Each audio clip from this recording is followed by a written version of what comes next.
So use case number 6, as soon as a lead record is created, create a task record for the lead owner to follow up with the customer, right? Similar to what we did with the opportunity object on the update scenario, we want to do something similar on the lead object when the record is created. Now, what's the object that we want to write our trigger on? It is the lead object, that's correct. And what's the event that has to trigger this particular scenario? It is the insert event.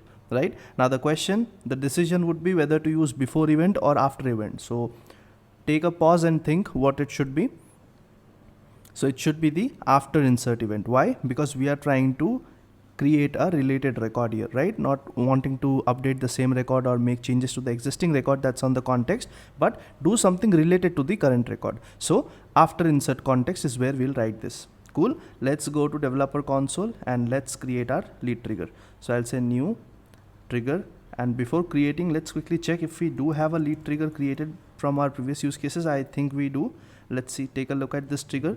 Yeah, so this is for before update, right? What I want to do is I want to have an event that's for after insert. Okay, and right above this I can just set if trigger dot is insert and trigger dot is after, right? So I'll use this space to do some things here. Cool. Now what is it that I want to do? I want to call my handler method, right? So I would have to say handle activities after insert, right? I'll just declare this and I'll put send in the trigger.new variable. Okay. Now do I have a handler created? I don't think so. We don't, right? So we'll have to create an Apex class. I'll say new Apex class. I'll name this handler. I'll say okay.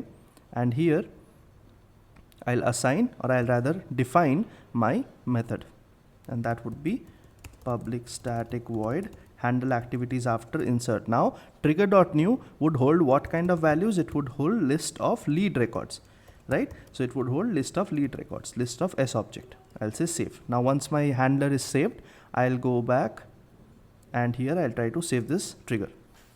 So both the handler and the trigger have successfully been saved. All I want to do is do my related stuff that's on my use case. What I want to do, I want to iterate over my lead records that are in this particular context list. And for each lead record, I want to check. I don't have to check anything. As soon as the lead is created, I just want to create a task. So every time the lead record is created, I want to create a task, right? So I'll just say task. Or let's do something. Let's pick this information up from the opportunity trigger handler, because I think we already have this task set up there, right? So I'll just pick this up from here and do a bit of a copy paste, and here I would want to move this back to keep the alignment correct. The priority will be high. What would be the owner ID? It should be assigned to the lead records owner, right? So I'll choose the owner from the lead record. Okay, and here I'll just say follow up with the new lead. Okay, status can be not started, subject can be follow up. Okay, and who should the task be related to? It should be related to the lead record, not the opportunity record. So I'll just say leadrec.id. Okay, sounds good. Now what is missing? I have an error on this particular line, I believe, which is because the task list to insert has not been defined. So I'll just take the definition line here, I'll copy it and paste it here, say save. So now whatever we have written should be fine. All we need to do now is just check if the task list is not empty. I want to insert the list, right? That's what we want to do. So you can simply use the is empty check, put a not, and if it is not empty, that tells you that there's a record in there. You can just say insert task list to insert and say save. All right.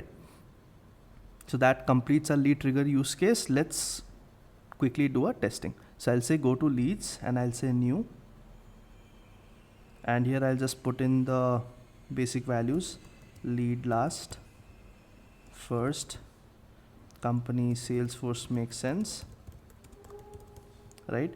And then down below the lead status can be left as open contacted, industry can be set as agriculture, rating can be hot, and nothing else is needed, I believe. So I'll just go ahead and say save. So as soon as I click the save button, oh, I get an error. It says that the ID value is of incorrect type, right? So there's some issue with the code that we have written. See, lead trigger execution of after insert cost, and there's a field integrity exception. The what ID field, or rather line number 19 that it shows here. Let's take a look at what is in line number 19.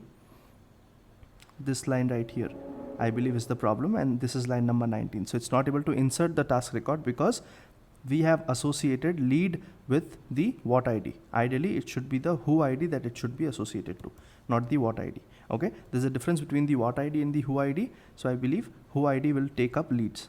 Okay, so what ID versus who ID. This is basically the difference of human and non-human objects, right? So who ID is used for our human objects. So contact can represent individual persons, right?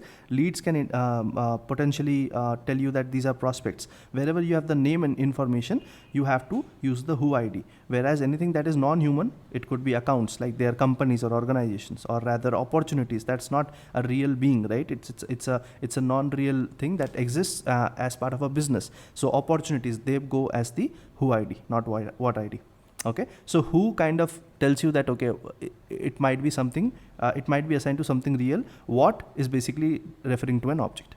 Okay, so here what we have done is, instead of the what ID, we have set who ID, and that was precisely our error. It was saying that the ID value was of incorrect type on the what ID. So what ID has to be something of account or opportunity type, and who ID has to be something of leads or contact type. So you have to set these assignments as per the data model.